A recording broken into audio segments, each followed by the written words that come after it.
নিমন্ত্ৰণী হৰাই দিলো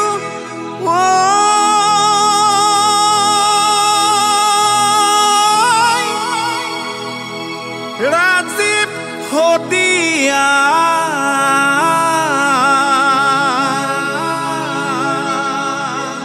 আহিব দে সকলোৱে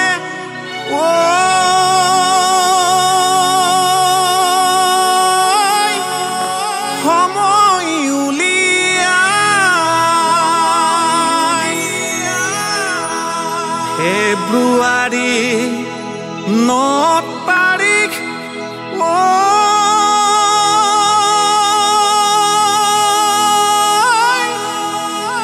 বাৰ ৰবিবাৰ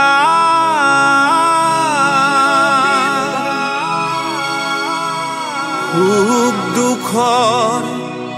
কথা পাতিম